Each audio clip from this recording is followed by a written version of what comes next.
Hello everybody and welcome back to the channel. I hope you're all doing very, very well, and we have got something very exciting for this week's build-up to Chelsea versus Manchester United on Saturday at Stamford Bridge.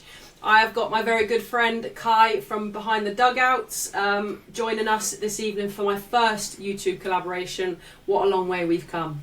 So yeah, me and Kai are going to talk all things Chelsea and United. We're going to do a combined 11 as well to see who we push forward, both cases for Manchester United and Chelsea. So do stay tuned to see who gets into that squad.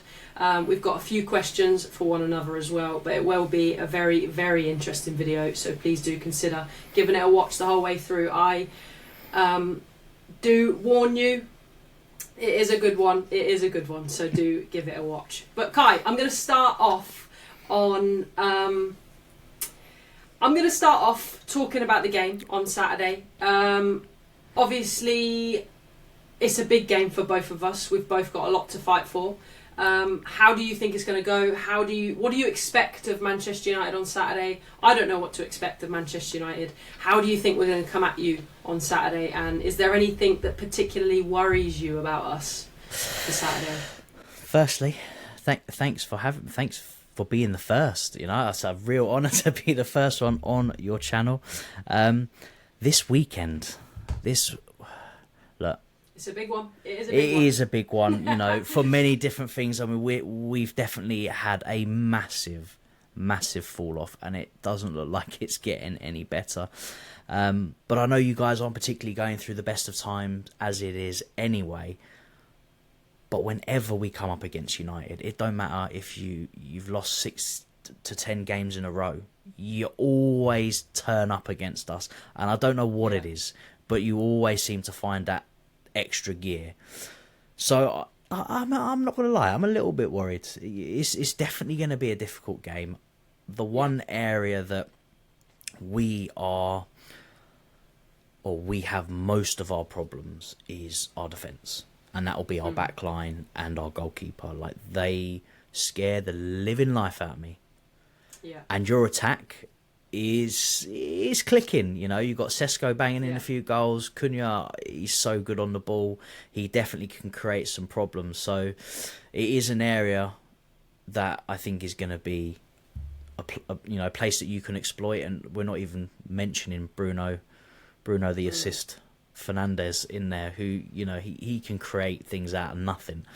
So that is definitely an area that I'm worried about for us particularly. But again, going forward, I think we're not too bad. You know, João Pedro is putting the goals away. I could definitely use a Palmer masterclass. I've been asking that for every game for the entire season at the moment. You're definitely due one.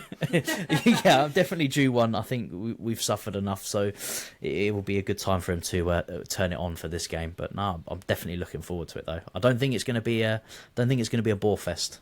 No Arsenal games around here. No, exactly that. And that's the one thing that we can take away. Although sometimes painful for us to watch and support these clubs, they are entertaining, aren't they? They do keep us entertained, and they keep the neutral very entertained. So I'm sure Saturday will be a great game for the neutral. But Kai, I want to talk to you about something that's a little bit of a touchy subject with me, and you can probably guess what it is. And it shouldn't be a touchy subject with me anymore, because I think we have been the ones to have the last laugh in this situation, if you can say that. But obviously, one thing we have in common as a club, 2 things we have in common actually, which we'll talk about.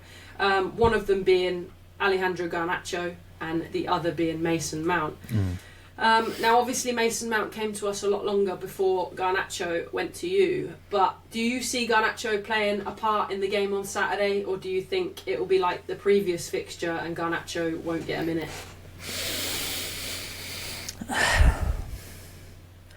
You know what? Right now, it is so tough to understand. I mean, Maresca was also one of those managers that like to chop and change the squad.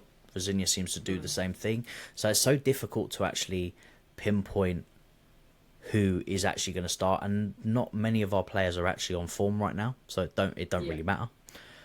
But I do think he'll get a part in this one. I don't think if he's on the bench, he's not going to come on. I do think he will play, because he has at times he's produced something more so than some of our other wingers have. So I do think he's going to get some minutes. I don't think he's going to start, though. I do think it will be off the bench, if I'll be totally honest. Yeah, I would agree with that. Do you think that what he will come on? Because I think the exact same as you. I think we will probably see him on Saturday. I think Maresca probably protected him a little bit. It was very sore, that whole situation still, with the reverse fixture at Old Trafford. I think that was probably the best thing for him, because he probably would have been greeted with a hostile atmosphere at Old Trafford. I think he probably will get used on Saturday. Do you think anything will come of that? Do you think this will be his moment, this will be his time to shine, or do you think that the emotions, like Garnacho, from my experience, is a very emotional player, and lets the emotions get the better of him a lot, which is probably part of his downfall at United. Do you think, though, that this will prevail? Do you think he'll get anything from Saturday? He seems to be a player. I mean, he done it for you guys a few times in like the big moments, the FA Cup final, City. He can come up with the goods. You know, he did it for us in the Carabao Cup against Arsenal. But because our team is so inconsistent, it's so difficult to even pick who is actually going to have a good game for this one. Yeah. But for him, I think there is a lot of fire behind. Obviously, he didn't leave United in the best way. I know, United fans are quite upset with the way that he conducted himself, and not just him, but family members as well. And to be honest, he's been getting hostile environment against every single team that he's playing. It is baffling. Like, every team that we play boos him. Like, he's not done anything to them, but they boo him. So, but he's gonna have this eagerness to prove a point, which could be quite a vital thing in a fixture like this. But it could also then make him try too hard, and then it goes in a negative way. But I'd like to think, if he does come on, that he's going to probably have one of his better games as he's had for us, because of what is on the line for himself against United. Yeah, I guess we'll see what happens with that. And on the other hand, we have Mason Mount, who I was actually disappointed he didn't come on against Leeds, because I would start Mason Mount over Ugarte. I really would. I think Mason Mount is a good player that you can kind of morph into a position. But it wouldn't be right if we didn't talk about his disappointing Man United career. You've got to kind of revel in this a little bit. Obviously, Mason Mount was a Chelsea star boy. Came to United probably in the disappointment of some Chelsea fans. What do you make of his career so far at United? Do you think that he'll move on soon and this will be the best we've got out of him, or do you think that he's still got a bit left in him at United? It's tough. Again, he's a player that's struggled so much with injury, and it's crazy because obviously the years that he spent at Chelsea under us, he wasn't injured at all. Like you barely out. If it was a couple of weeks, but you barely hear him talked about nowadays, because he's just never playing, and it is sad. I mean, the subject of Mount going to United, it still hurts. Yeah. Because he's a Cobham boy. It's not someone we've brought in from overseas. He grew up at Chelsea, so it did hurt him going to United, and it did hurt the way that he left. Obviously, circumstances behind the scenes could be party to why it all went down the way that he did, and especially when he first went and seen how he's been plagued by injury. I wasn't happy that he was being injured, but also happy that it's not going as well as he thought it would have gone. But I still particularly miss Mount. I think he could have done well for us had he had stayed. But that's the question. Do you think that Mount staying at Chelsea provides more to his personal career than he has had at United so far? Do you think that he would have had more of a successful career to this date if he had stayed with you guys? It's tough to say on the injury side of things. Would he have picked up the injuries? I don't know. It's bizarre, isn't it? It's so bizarre. And it's the same injury, isn't it? Or he just can't stay fit. So I don't know. Maybe it was just his body was breaking down, similar to like a Jack Wilshere scenario. And I don't think it's to that extent, but where he just couldn't get over the injuries and his career sort of just faded away to the point where he retired really early on. Now, I don't think Mount is in that position, but I do think his career may have been a bit different had he have stayed and had he had wanted to stay. And also you have the added caveat, he's playing for his club. You know, he's obviously gone to United. It's not his club. Chelsea was his club. He's gone all the way through it. So you have that, I don't know, that just added love for it. So you want to get fitter quicker, and you want to be playing week out to elevate that club. But no, it's almost impossible to say whether he would have actually stayed fit, because it could have literally just been a ticking time bomb waiting to happen, which is unfortunate for the player, because you know, though you have the sourness of him going, I'd never want any player to, because they have such a short career, to not actually get to play the sport that they love and adore. It is quite sad to see, to be honest. Oh God, no, yeah, I completely get where you're coming from. I mean, in terms of like, obviously, I can understand his point of view a little bit. He's a boyhood Manchester United fan. I know he's been at Chelsea since he was a kid, but the emotion for him coming at United, you can only hope that every player would have the opportunity to sign for the club that they love and that their family loves. And his dad, obviously, is a big moment for his dad coming to United as well. But that's the thing with Mount, is I've got a lot more patience for Mount than I would have anyone else, as you could probably tell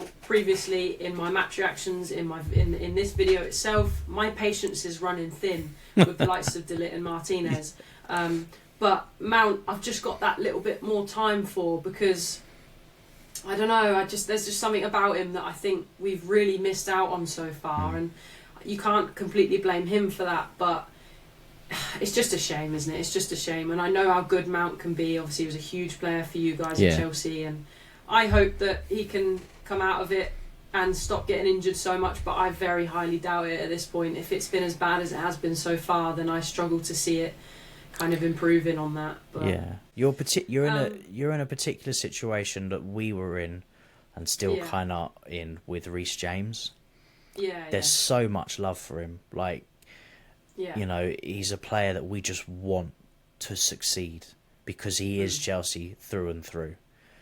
But the injuries just keep coming. No, it's just so frustrating. And you just wish that it wasn't the case, but unfortunately it is. And it's the same with Mount. You know, like you said, boyhood Man United fan, but he just can't stay fit to actually fulfil his dream to play for the club, which is, you know, it is disappointing. I can imagine.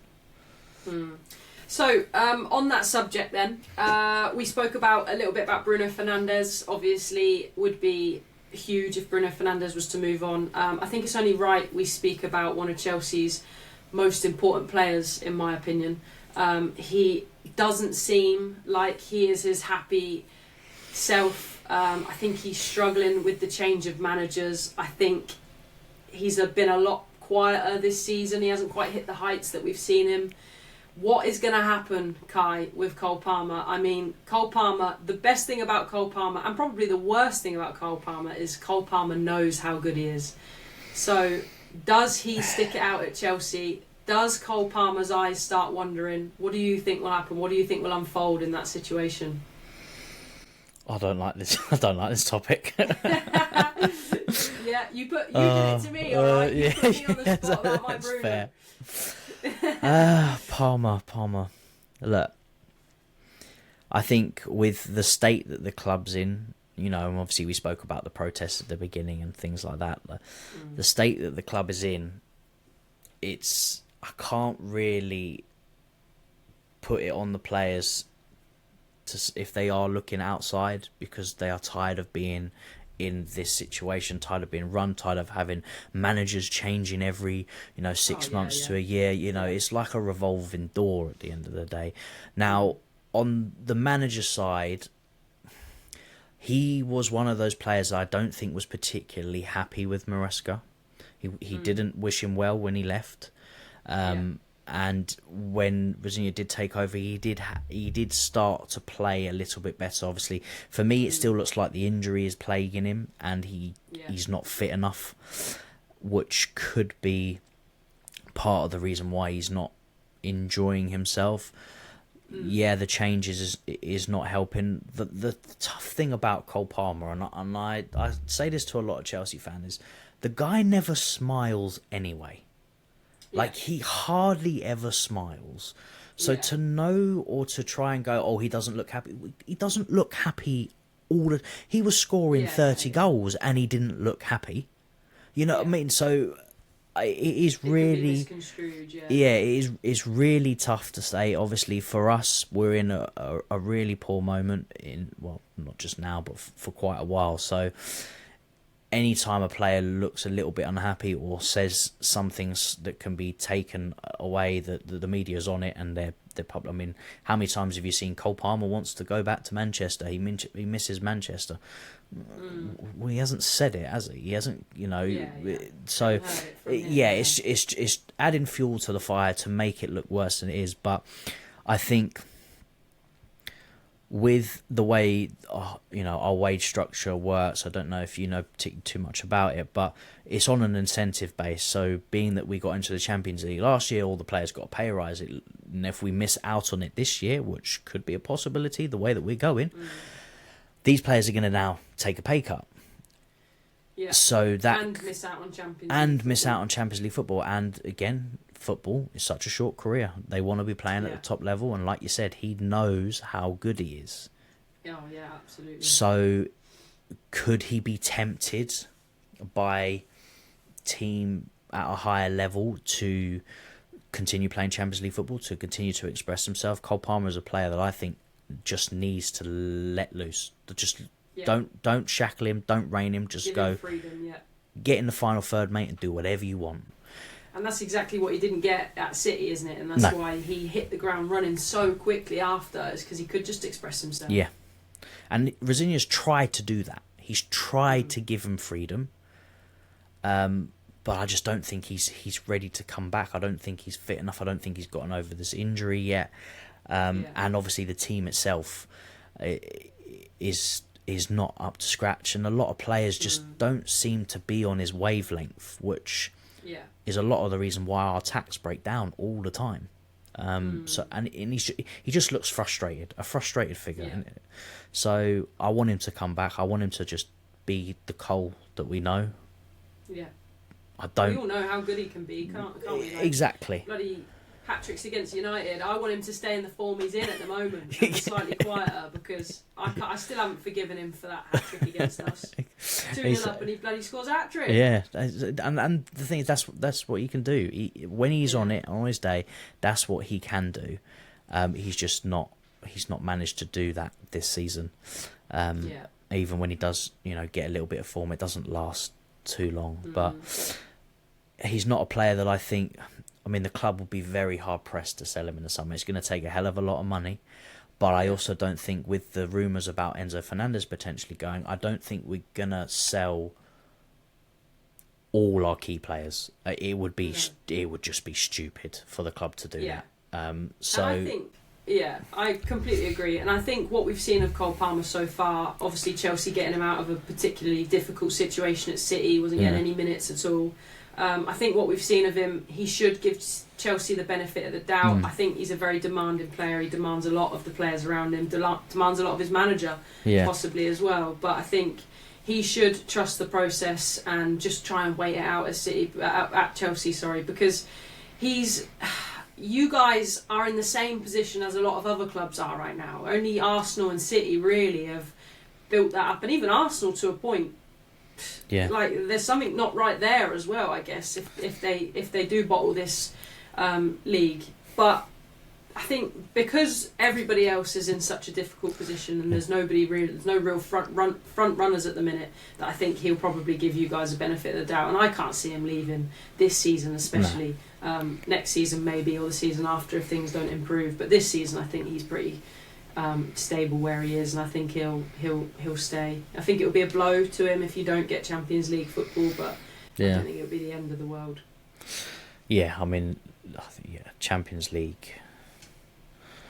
I don't see how we are not doing everything possible to stay in it. We should be in it.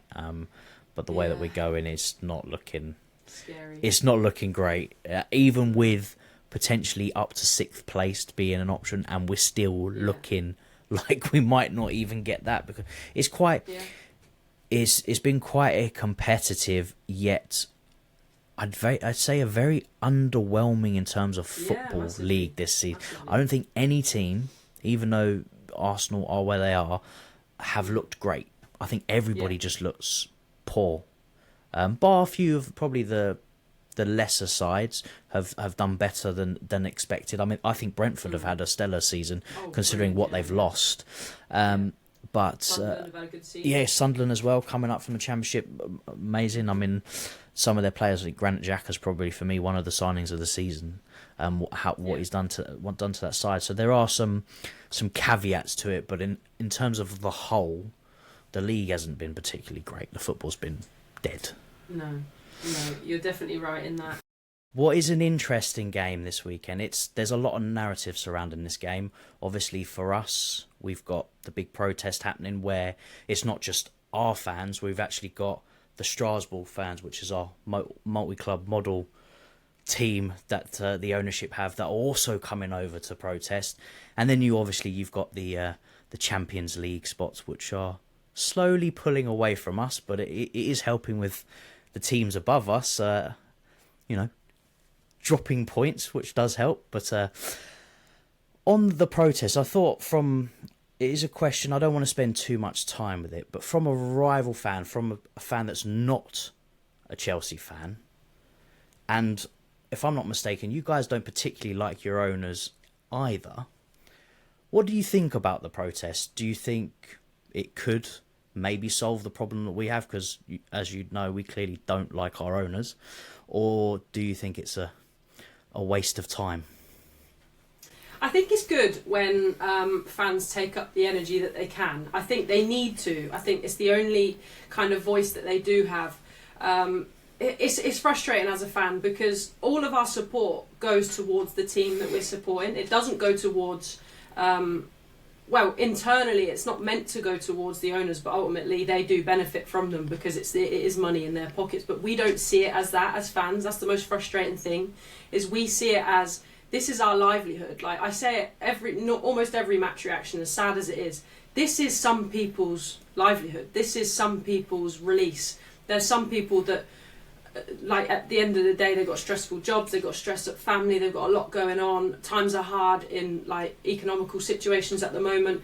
This is people's release, is their football. And what winds me up the most is the owners don't understand that. So I'm glad that we can kind of look at that from both angles as well, because this goes much deeper than football, and this goes much deeper than the teams that we support themselves. And we have a lot of the same issues as you guys. We can't stand our owners. We haven't been able to for a long time now, but you're always met with that caveat of, how can I support the club that I absolutely adore and buy their shirts, and I want to go and watch them, and I want to pay for Sky subscriptions and TNT and HBO and whatever, and spend God knows how much money on it, and I want, like, people want their kids to wear them, their friends to wear them, their partners, and it's always in the back of your head as you're always giving back to this bigger hierarchy, aren't you? And it's really disappointing. So I think the one thing that we can do is come together and protest. But sadly, I think it is lost on them. I really do. I don't think that clubs care anymore. I think because it's such a done thing now by fans as well. Like, we've had big protests in the past at big games. You've had protests in the past. Liverpool fans are protesting currently. I think because it's such a common thing now with fans, the owners, because they're so disconnected from us currently, they just don't care, and we're not going to make them sell the club, are we? As disappointing as it is, it's a cash cow for them, and that's the biggest thing. That's all they care about. They don't take these clubs on because they want to build relationships with fans. They take these clubs on because they want a pretty penny in their paycheck at the end of the day, which is the sad thing. But we should use our power, and I'm glad that clubs are still doing it. It shouldn't go amiss, and I hope that it goes well for Chelsea fans. Yeah, I mean, you touched on a lot of things there, like, you know, the money in the game now, which, I mean, we've seen with transfers and players' wages and just the TV deals that get done with clubs now. It is ridiculous, and it is incredibly difficult to push these people that clearly need to go, that clearly, you know, one of their big thing was Chelsea aren't run well on a footballing sense, a commercial sense, a business sense, and they're failing on all fronts. And you're right, we do need to get our voices heard, whether they fall on deaf ears or not. I don't think it matters at this point, because we have to try something.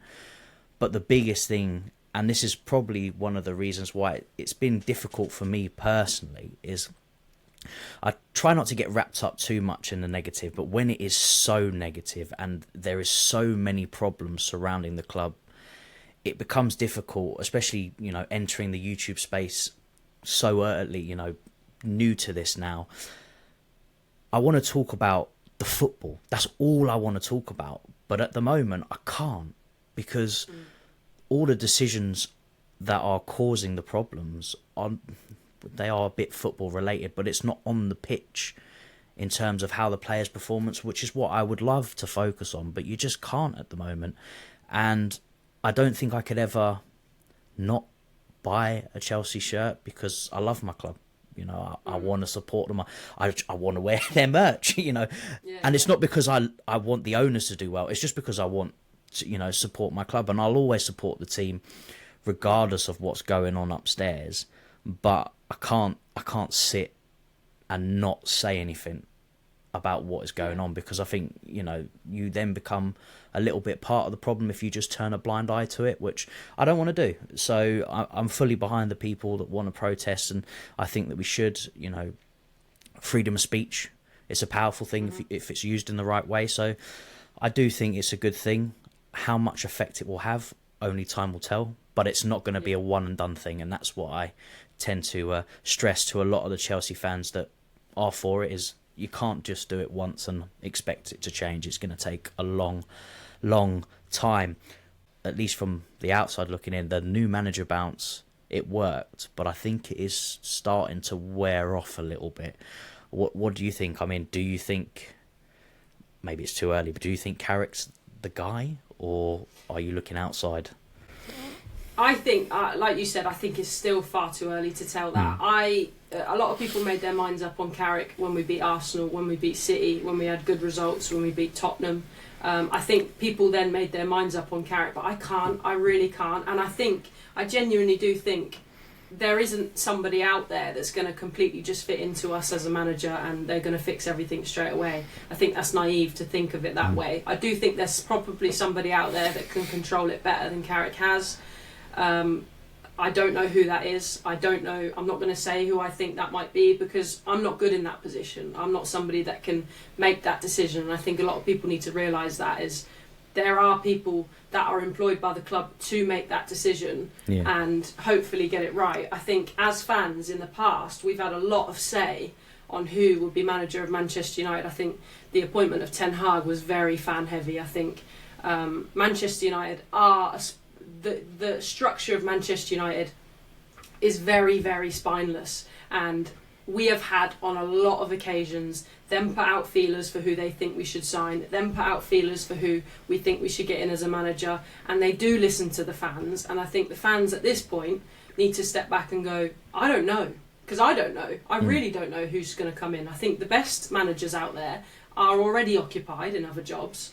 I think at this point we need to just see what happens for the rest of the season, because at the end of the day somebody is in a job, that being Michael Carrick. I don't know, I'm already seeing red flags, but I think we're going to see red flags in anybody that comes in.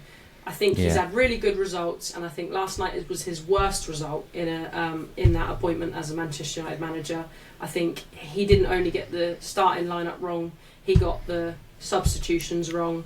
I don't think that the injuries are so much his fault. I think the players that are getting injured, there's been a lot of issues with them in the past. I actually do really rate De Ligt and Martinez when they're fit, but they're not worth a penny to me at the moment. They're really not. So I I can't sit here and say that I'd be sad if they moved on and they move on and we get somebody that like Harry Maguire, who on his best day he might not match up to the likes of Martinez and De Ligt, but he's there for a lot more days than they are. So it's difficult because we haven't had them signings for a manager that can stay for a manager in a long time, and we're going to be in the same boat this summer. As much as I hope we get 2 midfielders in, and I think our back line needs a lot of work, but we haven't got a manager to come in and decide what they want, and then by the time that manager does come in, whether that be Carrick or somebody else, it's not going to be enough time for them to really sit and think about how they want us to play and who they want to play for us. So we're just in an impossible cycle again this summer. Yeah, and I suppose that is the biggest thing about not knowing if Carrick is going to be the guy, because a lot of clubs, I mean, us in particular, we were speaking about putting out stuff and trying to see how the fans feel about it. I mean, my club does it in abundance every day. They're putting out something new. Whether they care what we think, probably not. Otherwise, they might have listened to us a little bit more. But the planning has already begun. Now, for us, it's a little bit different because I don't think it would matter what manager we had, how they would particularly plan, because I think the way our sporting directors work, they've got a criteria of players they're looking. But for a team like Manchester United that rely on the manager's input, if Carrick is not going to be the guy, they're not going to be making plans with him now for the summer because he's not going to be there. So you have to then wait to bring that person in to then discuss your plans for summer. And then you're already a few months behind everybody else. You know, they're going for their targets already, and you still have to catch up and do it. And I think, you know, it's safe to say that obviously you mentioned about you needing midfielders. You know, we probably need another 2 billion to replace the 2 billion that we've already spent on our squad. But I think there is going to be a need, not just for us, but for all teams, to have a massive overhaul, not just in the player department, but managers-wise, because for me, the world-class managers, these world beaters, they're civiling out the game. They're not going to be here anymore. You know, what we've got left in this league is Pep. That's it. And when he goes, which looks like it's going to be the end of the season, there's only the new age managers. That is it. And then you look around what's left. I mean, Carlo Ancelotti, he's gone now to Brazil, so he's out of the game. I wouldn't think it's too long for Mourinho. I think Mourinho might go, you know, look for an international job very soon. So where do teams look?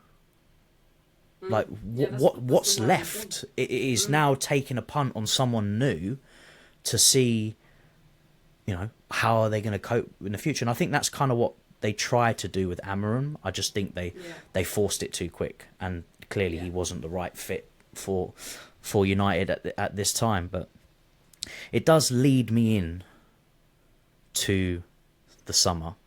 You set it up perfectly, and I'm gonna bring up a particular player that I know you love so dearly, but he is a topic of the summer, pretty much for the last 3 years. I want to say maybe more. In Bruno Fernandes, is it time to let him go? Because 100 mil, you could probably still get 100 mil now. I'm not going to lie. Saudi probably still be looking to buy him and try and rebuild the midfield. Or do you keep him and try and siphon money from somewhere else?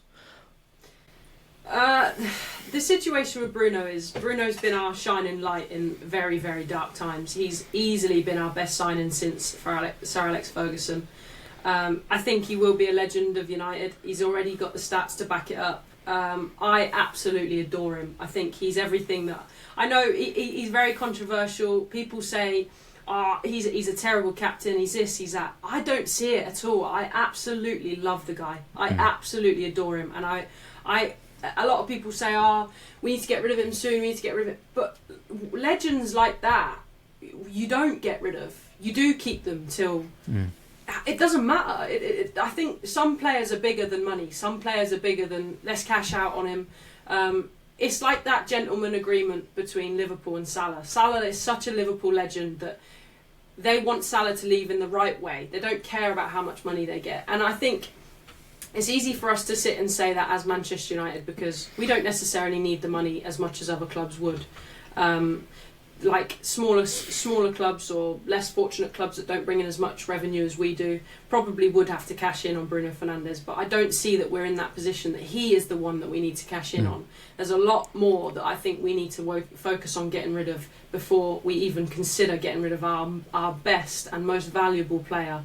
And look, if I was watching games week in and week out and Bruno Fernandes was fading away and he's not the one creating chances anymore and he's not the one scoring goals anymore, then look, we'll cash in on him. But right now, I can't see us beyond Bruno Fernandes. I think that we've got that.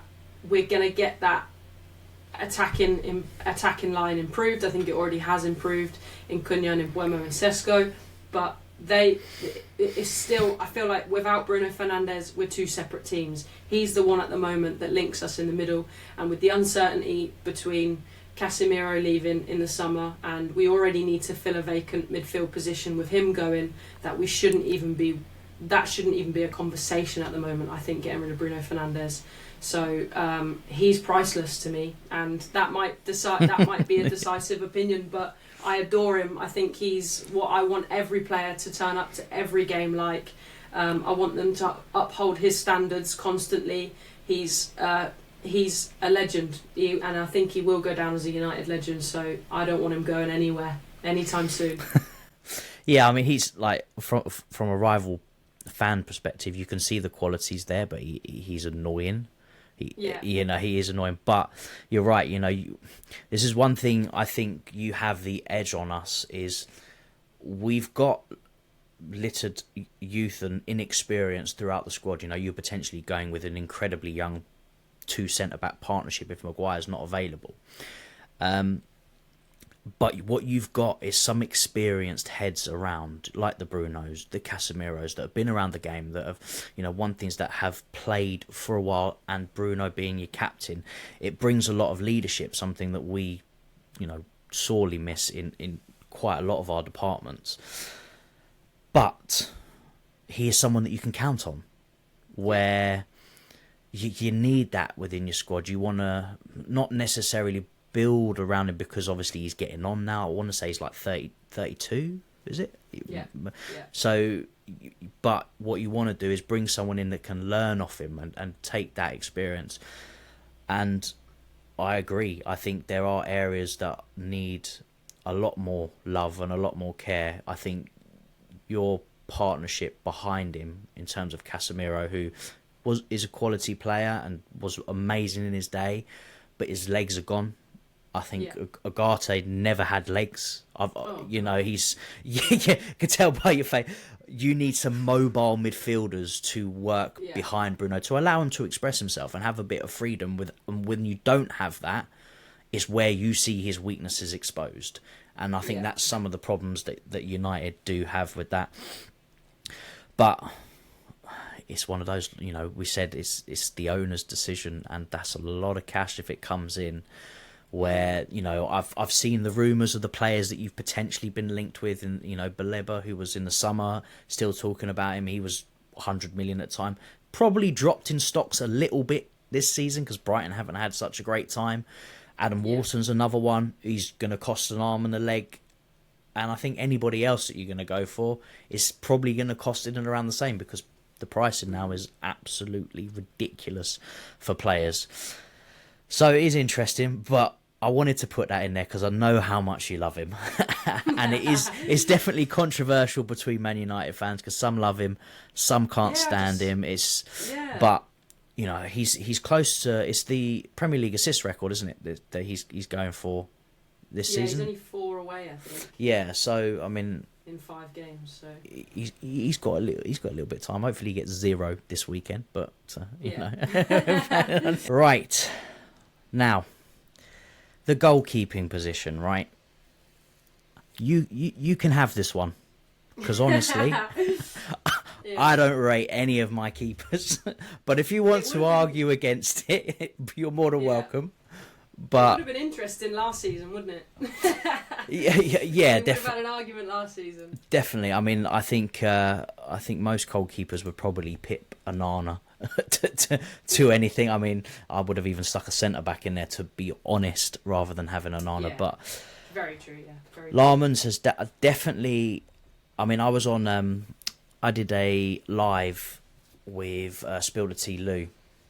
I want to say a week or so ago, maybe a little bit longer, but we were discussing signings of the season, and he was up there because I think he's brought the stability at the back that you guys were so desperate for, and what you were missing under Onana, which, you know, it is a massive. I'd love to say that I had that with my goalkeepers. I mean, Sanchez showed some consistency this season, but since we've now gone for him playing more out the back again, it's just gone out the window, and he's reverted back to type, and we're seeing the Sanchez that he causes so many problems. It's just not worth having it. It really isn't. Yeah. So I definitely feel your pain, definitely. Yeah, you're obviously going through it with Onana. So I think we're definitely in full agreement with Lahrmann's in the goalkeeping position. Yeah, I'm buzzing with him this season. I think, like you said, I think he's definitely up there for signing of the season.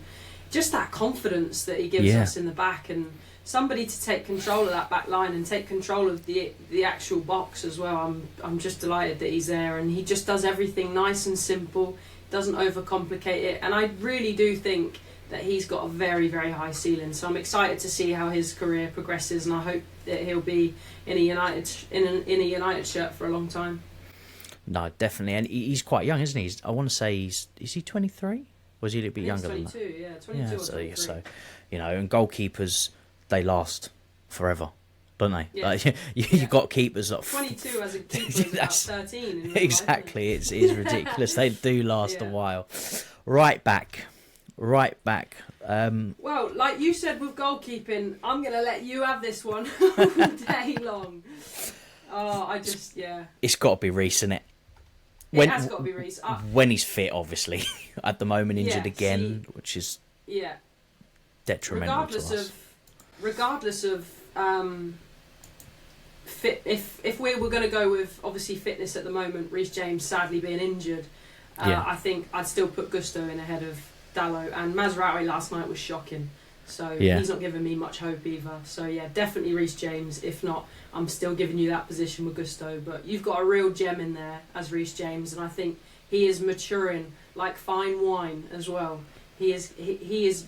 I really, really rate him. I think he's very, very good. And if he's anything like his sister, he's got a way to go. Yeah, Lauren James is ridiculous. It is ridiculous. She will be. I would be surprised if she's not going to be one of the best players in the world. Yeah, I mean, we will. You know, you were doing the live stream for the game this evening, and obviously she's playing, but she is. Yeah, she's a baller. She's a baller. When I look at it, and I think you look at the women's game, you go, I think she's better than some of the men. Like a lot of them. You know, she is a job. She could do a job. 100%. Now, centre backs. I think this is a tough one. Well, at least I think it's a tough one, mainly because we don't have great centre backs. We've got some that could do a job, but to be, you know, Premier League champions, to be world beaters, we're definitely lacking in department. A particular centre back who had such a high ceiling. You know, I was buzzing when we bought him from Leicester, in Wesley Fofana. He's just, I don't know what it is. He can't seem to stay fit. He's not consistent enough, and he's really disappointed me this season. When he's got back fit and he's played, he's not been what I've expected. The only real defender that I look at to be, you know, consistent is Trevor Chalobah, really. But again, for me, he's a squad depth player. He's not a starter. Yeah. And then obviously we look at United. I know. How do you feel your centre back situations? I know you mentioned about, you know, De Ligt and Martinez earlier and Harry Maguire. any of those in there that you particularly think, or do you think all the centre-backs should be United centre-backs? I don't think all the centre-backs should be United centre-backs. I think I could argue a case for Harry Maguire. I think Harry Maguire's been very, very good this season. He's been the consistent in a very inconsistent back line. I think he is one of those experienced players as well that we need in and around the squad. And I feel like last night, I might be wrong, but I feel like Harry Maguire in that squad last night, we don't concede the first goal, and I think we may not have conceded the second goal. So I think he's a big miss for us at the moment. And that just tells you how important consistency and work rate is, because that's what he offers us that the others don't. And that's why I hold him in higher regard to the others. So he would be the one that I would argue for a centre-back position in the combined team. Other than him, I'm not going to bring Martinez and De Ligt into the conversation because I don't think they're consistent enough to be involved in the conversation. Martinez is in my bad books after last night anyway. The hair pull. I think it's a soft red from last night, but I think it's still, you kind of take the decision away from yourself, don't you, when you act out like that. But I'm happy to take one centre-back position in a United shirt, and I'd give that to Harry Maguire. No, that's fair enough. I mean, the only, I would say for me, if he wasn't injured and hadn't been injured all season, I think Levi Colwill would definitely get in. But I'm not going to take him into equation this season because he's been injured the entire season pretty much. Yeah. So I'm going to say in that case we go with Harry Maguire and then Trevor Chalobah. Okay. Because I think that's fair to say. Left back. It's probably a little bit more difficult, isn't it? I don't think that Luke Shaw offers us enough attacking to be able to take that position. I think Cucurella is a great player. I don't necessarily think that Cucurella has had his best season this season. I agree. But we all know how good he can be. He can be unbelievable. So I think on a good day, he deserves that over Luke Shaw, in my opinion. Yeah. Again, Luke Shaw's been one of those players that has been plagued with injuries. Yeah. And he probably could have been a lot better had he not. So he broke his leg at one point, didn't he? Yeah, he did against PSV, yeah. Yeah, so he's definitely been one of those players that has been plagued by the injury curse that some players do. But Cucurella on his day he is not just in a defensive, positioning, but even last season, he's such a threat, yeah. I want to say January last year was coming up, he scored like 7 goals for us when we were going. I mean, he scored against you guys. I remember when we beat you 1-0 at the Bridge, but he provides it all. And I have to say, we struggle for leaders within the squad, being that they're all pretty much, teenagers, most of the players. But he's one of the older heads, been around for a while, and he's had such like a redemption, because the first 2 seasons he was dreadful. We were calling for him to go. I'd drive him to the airport myself just to get him gone. Yeah. But he's just switched it on his head, and he's probably been one of our standout players for quite a good few years. This season not so great, but then can say that for pretty much 99% of our players this season. So I'm happy with Cooks at left back. I think that's quite a solid back line, I think. Mixed up a bit. Midfield. I think with the way the Premier League's moving at the moment, I think fullbacks are so important. And if your fullback doesn't offer you, I think that's where United have been lacking massively in that fullback position. I think that the way that the game's progressed, especially in the Premier League, if you haven't got attacking fullbacks that can do both attacking and defend, and I think Cucurella's got both of them pretty solid. I don't think he's world class at either of them, but I think he's a very, very good player at both. So I think it'd be wrong for us to take that away from him. Yeah, no, 100%. And the fullbacks, are basically being asked to do everything. You know, we've even got them inverting into midfield now. You know, they're not just bombing up and down the ring, so they're being asked to do everything. So fitness wise, O'Reilly, he's ridiculous. I was watching him obviously against us, and watched him in the Carabao Cup against Arsenal, and he's a unit. But he moves so well. He's so good on the ball. But then, what do you expect for a player under Pep? You know, he knows how to develop those kind of players. He could be something in the future, 100%. Definitely. Midfield. We'll go with the CDMs first, because I think we're gonna get into a little bit of an argument about the cam a little bit later. So, holding midfielders.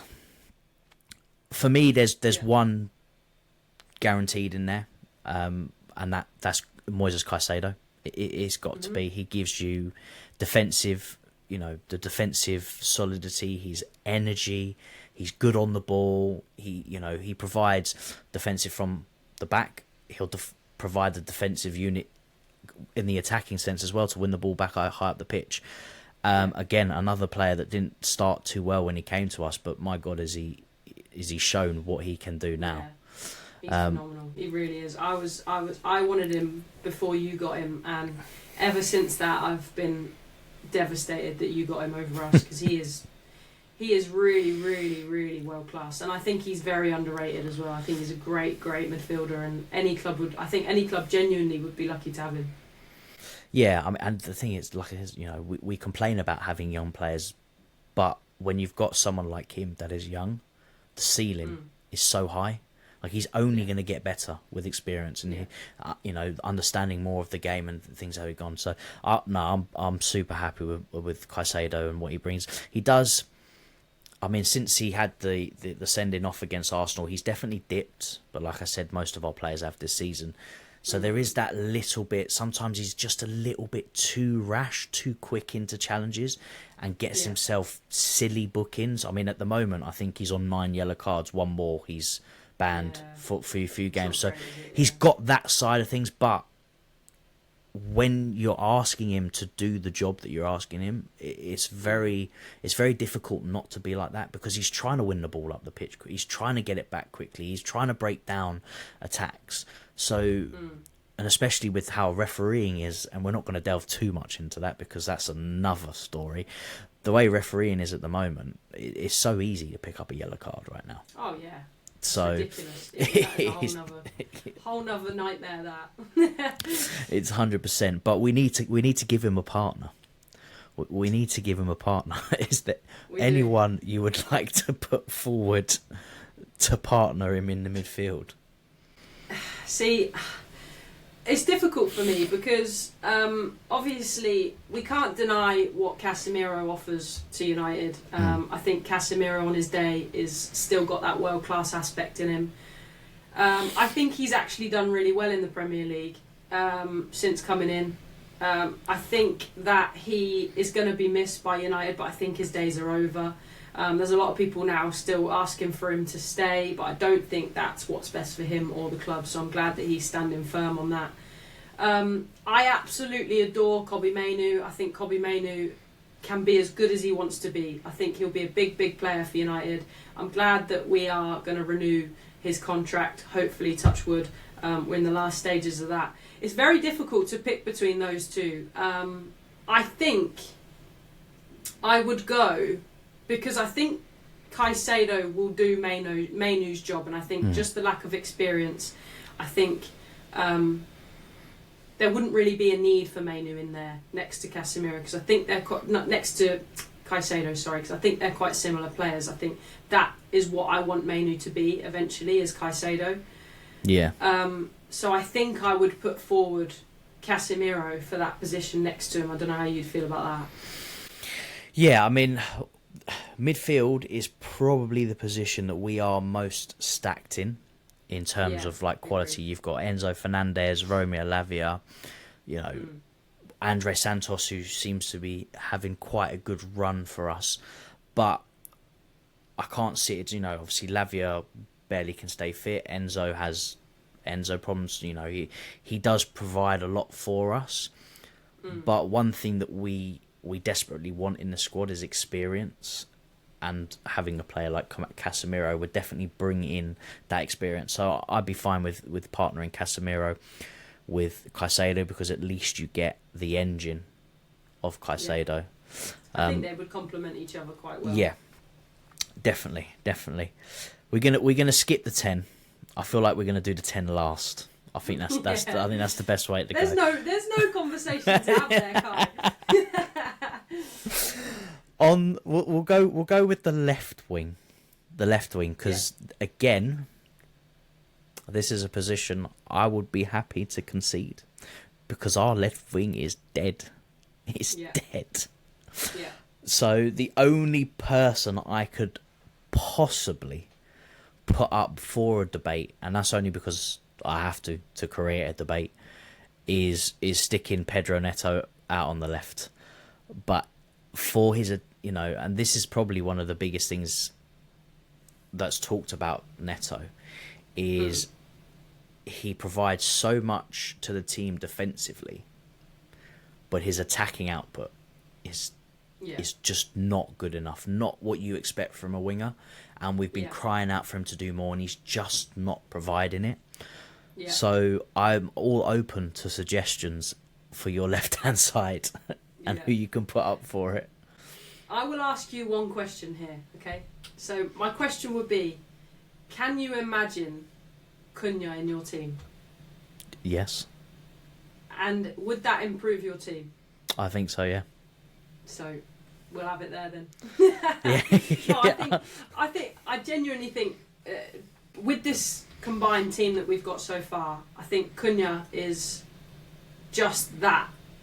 I don't think we've had that threat since the good Rashford days of Cunha cutting inside, Cunha holding up the ball. Cunha tracks back as well. His work rate, I think, is really, really good. He's a threat at every minute on the pitch. I think he's just going to get better and better, and I'm so glad. He's definitely the most, apart from Lamans, he's my favourite signing that United have got. I think he is phenomenal, and I don't know if you'd agree with that, but I love him. Yeah, I do agree. I actually did a player breakdown video way back when. I can't even go watch my old videos, I'll be honest, they suck. But I really rate Cunha. I think he's got that flair, being Brazilian, and we've got quite a few Brazilian players in our team, so the chemistry would work, a bit of FIFA in there, the chemistry would work amazing. But no, I think he's a great player, and to be fair, to stack what we have up on the left hand side, we've got Jamie Gittins, who again has been injured and not really shown anything. Garnacho, flattered to deceive, and I'm not even going to attempt to try and argue with him. And Pedro Neto has obviously been put out there, but I want wingers that are front-footed attackers. I'm not too fussed about what they do defensively. Of course I want them to help the team, but I want creativeness, and I think Cunha will definitely be a much better option. Leading I feel sorry for Pedro Neto. I do think, at Wolves, he was a great player. I think he is a great player as well. Whenever I watch him, I feel sorry for him, because I'd much rather a player try too hard than not at all. And I think that's very much the case with him, as he's struggling to find his feet. He's struggling to know how to contribute to your Chelsea side. And all he needs to do is just get his head down and drive forward. He's trying to do too much running, too much passing. Just be selfish, put your head down and just see the touchline and just bolt across it. Do you know what I mean? Just be old-fashioned, just be selfish, because that's what he did at Wolves. He did that at Wolves. He was just, I think, because he was in more of a difficult team then, and he knew he was the brightest spark, one of the brightest sparks. I think it's easier for him to justify that, and I just think he needs to just get that confidence in a Chelsea shirt, and he would get there eventually. But I would never take away from a player that tries too hard, because you can easily see that that's what he's doing, and I feel sorry for him. But hopefully for you guys and for him, he does come good in the end, and I think he will. He just needs to. He needs a manager that's going to help him morph into that position as well. But I do think eventually he can nail down that position for you guys, and he's a good guy. I mean, I hope he does. Yeah, I mean, the thing with me with Neto, I feel like he's not on the same wavelength as a lot of our attackers. He seems to be the player that breaks down our attacks quite more often than not, which, don't get me wrong, he's got his great attributes. You know, he does provide certain things in attack, like his speed. He's unreal, but he's got a great attitude as well. Yeah, you know, he's a worker, but I want more attacking output, and we're waiting for it to happen. And I honestly think he's a player that potentially could be moved on in the summer, if I'm going to be honest. So, you know, we seem to give players like 2 years or something, and if they don't cut it, then we shift them on. Yeah. Is that something you'd want to happen, or is that something you just think will happen? I'll be honest. I do think something that is going to happen, but if it was to move him on, sell him, and replace him with a better quality winger, then yes, I would want that. I would want that. Like I said, like I want a winger that attacks, that provides that output, and he's just not doing it. And you've got to improve the squad. I mean, the squad is so fragile at the moment, and there's so many deficiencies in so many areas. Being sentimental to a player because he works hard for the team. Yeah, I know. It is difficult. It is difficult because you may get on the other side a player that doesn't work for the team, but if he can provide even just 20% more attacking output, we score more goals. And that's the thing you got to look at as well, isn't it? Is you're here to win games at the end of the day. Yeah. And he just might not fit into that squad. Yeah. The cohesion might never find its way. But it's a shame for him because he is a good player. We've seen it. He's Premier League proven. But maybe this just isn't. Chelsea just isn't, and that's fine. That's fine. That's so fine that a club doesn't suit a player's style of play. Like, I feel like the pressure is on players nowadays, and he's a perfect example of if you come into a squad and you don't fit in, then it's your problem. It's not always that. It's these teams have been built to play a system, and if a player doesn't suit that, then you've just got to kind of accept your losses, haven't you? Yeah, that's 100%, 100%. Right wing.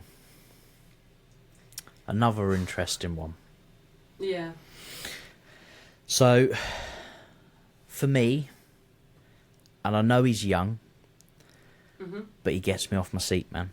He makes me enjoy football even through this dark time, just watching him. And one of my biggest worries when Maresca was still in charge was he going to coach the magic out of him? Because there was an instance when we were playing West Ham, and Esteval, who I'm speaking about, got the ball, lost it.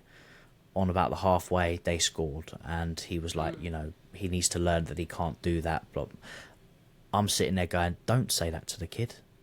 This is the one bright spark, this one player that has the flair, that has the magic in him, that can produce something special. Don't kill it. And I mean, I don't know how much you've watched of him this season, obviously being a rival fan, but he's got something about him. He's got something, and he's only 18. His ceiling is ridiculous. Yeah. So he would be my push for the right hand side. What about you? So I agree with what you've said. I think that he is a very, very, very, very exciting player. I think he's very exciting to have in the Premier League. I think he suits the Premier League perfectly as well. He's just that old-fashioned, isn't he? He'll drive at players. He'll beat players. He's not afraid to express himself. And I think that's what we definitely need to see more of. That's what I thought Ahmad would be. And I think Ahmad still has left in him. But I think Ahmad has had a difficult period under Amorim, where he didn't know whether he was going to be playing in that more attacking position. He was played right wing back a lot of the time. Carrick has come in, and now he's obviously fighting for a position against Brian Mbeumo, who I don't think is in very good form either at the moment. I'm going to go and pick, based off of form, the player that I can't really pick between Mbeumo and Ahmad off of form, because I think they're both in similar form. I think both of them are a little bit off it at the moment. So I am happy to give you that position in Esteval, because I think there should be an argument for a player that's so young and that's driven and that wants to work hard and wants to just completely express themselves. And Chelsea's a difficult team to do that in. Chelsea's a difficult team because there's 3 to 4 players behind you waiting to take your position if you make a mistake or if you lose the ball too many times. And I think credit to him, he stuck it out, and he's a credit to you, and hopefully he hits the heights that I know he can get to. So I'm happy to give that position to you based on the mediocre form that Ahmad and Mbeumo are in currently. No, that's fair enough. Mbeumo is one of those players, like, I thought that was a great signing, considering the stats that he's done at a Brentford team that were missing their manager, not missing their manager last season, but had lost their talisman in Ivan Toney, and he just took the reins and was banging in goals and assists left, right, and centre. But like you said, he's not hit the ground yet at United. It's definitely taken him some time. And Ahmad is another player that I think is good, but has probably suffered from being shackled at wing back for so long under Amarin, and has just maybe lost a bit of that attacking impetus. Yeah. Moving into the striker, and I think this one is going to be a bit of a difficult one, because I feel like both our strikers are in particularly good form right now. Mm-hmm. Yeah, I'd agree with that. Obviously, João Pedro hitting, I want to say he's closing on 19 goals in all competitions and assists. I think he's at 24 goal involvement so far this season. Starting every game, he's managed. He's fit. He's again another player that's got so much flair that he's mobile. He seems to link up and is on the same wavelength as a lot of our players right now. Yeah. Without him, this dead run that we've been in would have been a hell of a lot worse, because especially since Rosinya came in, I mean, he was definitely flattering to deceive. He started the season well, disappeared for a little bit. Rosinya come in, and then has just been banging in goals left, right, and centre since January. So 3-4 months of consistency. He's playing well, but then you've got the argument for your guy, because he seems to be doing the business, although off the bench. Yeah, and I think that will be the argument against him this season. Is it took him a little bit of time to come in and start scoring goals. I think the goals that he has scored so far are really, really, really good goals. But I can't take away from João Pedro. I think João Pedro was one of your best players at the beginning of the season, and I think João Pedro is one of your best players throughout the season as well. So, the Premier League is one of the most difficult leagues for a striker to be consistent throughout it. You can see, like with Haaland now, even City are struggling to give him the service that he needs, and I think it says a lot about João Pedro that he is still involved in that conversation, and I think that's what pushes me towards picking him instead of Sesko, because if I pick Sesko, it will be because of how good I think Sesko can be, and I'm hoping that this conversation next season is Sesko all the way. Obviously, as a United fan, I'm gonna hope that, but so far this season, he's 20. I think he's 22 or he's 20 years old. Like, that guy is going to be, I really, really hope, something special. And I can't take that away from him. But right now, I think if you're going to pick the best squad that we could possibly pick from the two teams, I think you have to put João Pedro in there for now. Just because Sesko's had a bit of a rocky season so far. And he's very, very young. But yeah, I don't know how you feel about that.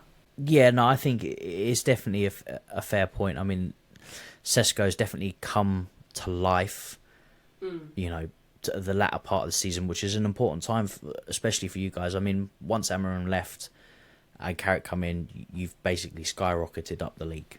And, you're in third now, but he has played a massive part into that, scoring those late goals. I mean, the amount of times, he was subbed on and then you'd score in like the 80th minute. I'm like, he's doing that pretty much every game. It's only when he starts does he seem to not perform as well.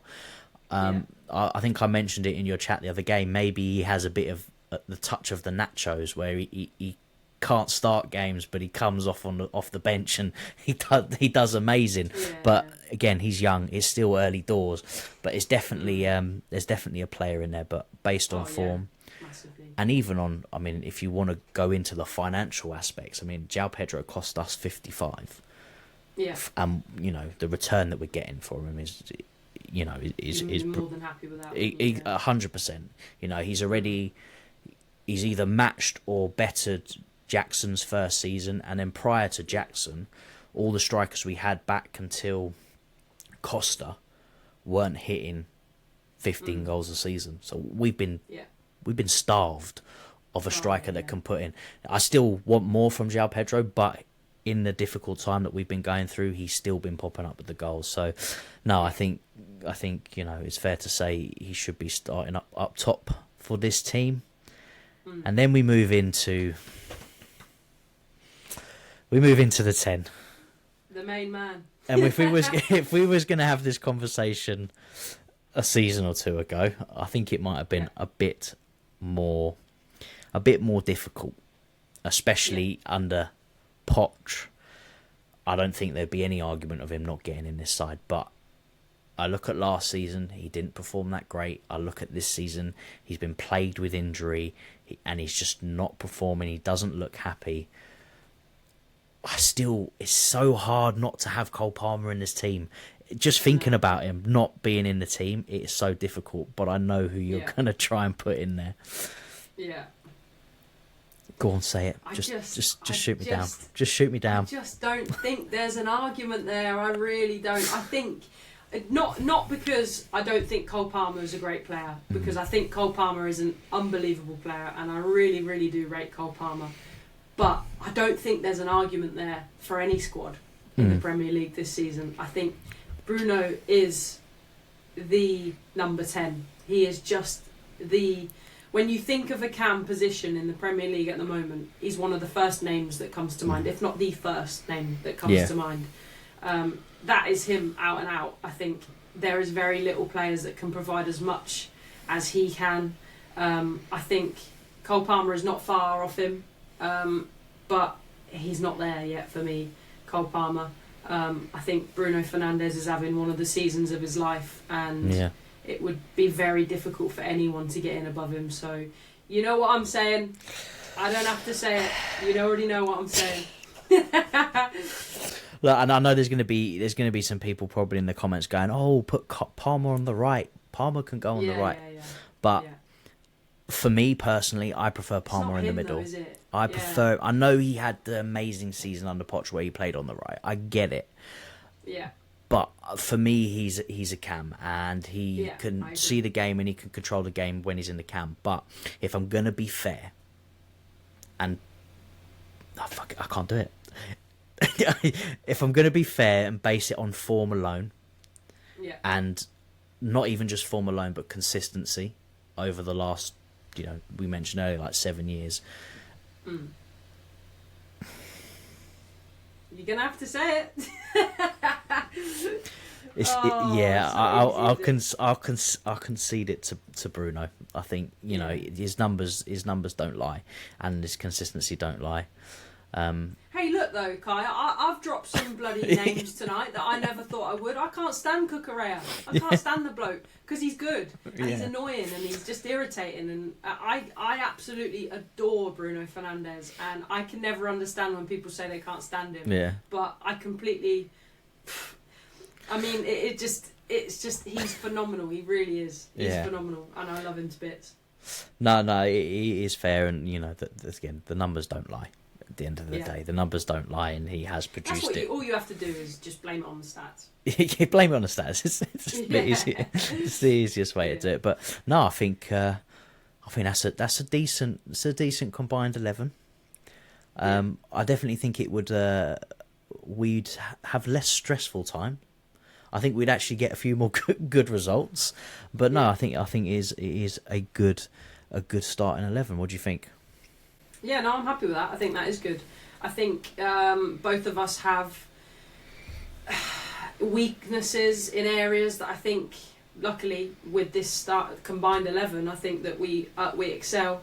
I think we need that engine that is Caicedo. Obviously, I'm saying we here as if United was to have these players in their squad, but I think Caicedo would slot into that team perfectly with Bruno and Casemiro currently around them. I think Reece James is phenomenal. I think Cucurella is better than anything we have in left back, and I think he's also one of the better fullbacks in the Premier League. João Pedro, obviously very consistent for Chelsea so far, so I'm not unhappy with the choices that we've picked for Chelsea. I think we can make an argument for all of them. I think you'd probably say the same about some of the United boys in there, but yeah, I mean, I think, say, Cunha definitely one of those for me that would elevate that left-hand side for us dramatically. Defence is probably the area that is just so much up for debate, because we've got a few defenders that are okay, but there's none that are like outstanding. And I think that is probably the only position on the pitch where we haven't got like some outstanding players, but everywhere else, I think there's some real there'll be some real talent in that. It'd be a scary team to come up against, to be fair, but yeah, I agree. That's what it is. But score predictions. Do you want to go first for that one? I absolutely have not a clue, so I'm going to go off the bat here. I think that both teams will score. I think it's going to be very, very end-to-end. I think it's going to be a close game for a long period of it. I think it's going to be a matter of each team kind of outscoring each other. I can see it going 1-1. Possibly we score first, you equalise. I think then we'll nick another one, and then I'm going to say you're going to come at us hard, and I'm going to say we're going to nick another one in counter-attack. So I'm going to hang on my hat here, and I'm going to say United win 3-1, because I have to, don't I? I have to. It's literally my job, isn't it, to back United? So I'm going to go for a 3-1, just because I know how lethal we are on the counter-attack, and I know that you're going to want this game really, really badly. So potentially there, a counter-attack goal, giving us that 3-1 cushion. Ballsy, not going to lie. No, it's got to be done, isn't it? Yeah, but you're right. Our Champions League hopes are dwindling game by game. So we have to go. We can't leave this game without anything but the 3 points. So we are going to have to attack, and we're going to have to, probably expose ourselves in areas, indecent exposure that we don't want to be exposing ourselves, but we have to. I don't think it's going to be a draw. No. I'm going to go... predict a draw anyway. No, not having that. I'm going to say... I think it's going to be 2-1 Chelsea. I think it'll be 2-1 Chelsea. I think we're going to go 2-0 up, and then you're going to get back. Just you're because... do Leeds on us. Yeah, I feel like there's going to be a little bit of hurt from the Leeds game. I mean, we can't really talk because we're still suffering from the battering we got on the weekend. But I feel like with the protest and everything going on, it's going to jeer the fans up. I think Stamford Bridge will be rocking this weekend, because we just want to get our voices heard and things like that. So I think it's going to be rocking. I think it's going to push the players just that little bit extra and get us over the line to get that 2-1 win. And I hope we come away with them 3 points, man. we come away with them 3 points. I want to end it on a slight lighter note. So a little bit of a light-hearted question, Kai. But Chelsea, obviously, I think you need some improvements this summer. If you could sign any player in the world currently, no matter how much money, how much anything, who would you bring and why? Put you on the spot there a little bit. It's not easy. No, because there's so many positions that we need some real quality in. It's a tough one. It's so hard. Yeah. If I was in it, I think I would immediately go to a midfielder at United, but defence is just, I think it's so important. That's the thing. For us like as well, centre backs. I mean, we need I think we need a top quality centre back. I say we need a top quality goalkeeper, but top quality centre back more than most. I mean, one of the dream signings for me would be Fede Valverde in the midfield, but I think defensively, a player that would fit in all the attributes that I want in terms of experience, leadership, quality on the ball. I think a signing like Bastoni from Inter Milan would be perfect for our back line, and would just give us a little bit more stability and concede less goals, and then we can work out the attack as we go along.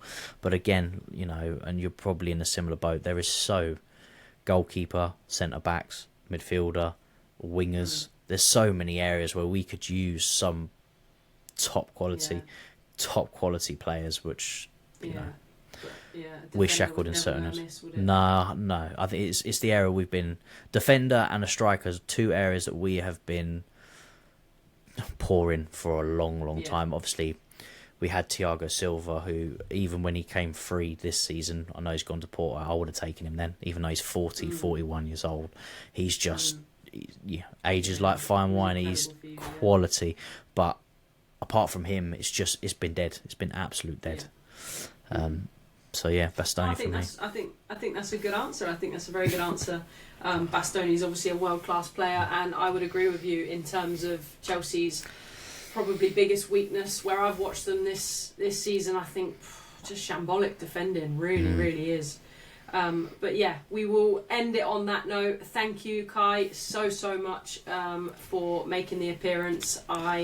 We've already discussed our predictions, obviously, so we'll see who prevails in that moment. Like we both said, I just hope it's not a draw. I hope it's exciting. Thank you very much for coming on. I'll let you plug your channel and go from there. No, thank you. Yeah, thank you once again for having me. Honour to be the first one. Behind the dugouts, all things Chelsea. You know, if you enjoy football, come have a chat. Get in the comments. Roast me if you like. Don't bother me. And that's a shout out to my mate Stanford Sink. But yeah, talking all for football. I love to analyse the game. It's a bit difficult at the moment with Chelsea with some of the negative stuff to go. The football goes a bit of a miss. But no, I appreciate you having me on, Holly. It's been a great time. No, yeah, it's been very, very enjoyable, and like Kai said, I've watched Kai's channel for a little while now, and it is definitely very, very much so worth the watch. So if you guys have a moment, do head over and give him a subscribe as well. You won't regret it, I promise you. But thank you all for watching so far. I hope you're all looking forward to the game on Saturday. Let me know in the comments how you found the video. As always, please do like, comment and subscribe. All your support to the channel is very much appreciated. Thank you guys for watching. I hope you enjoyed it, and I'll see you all very, very soon. Bye, guys!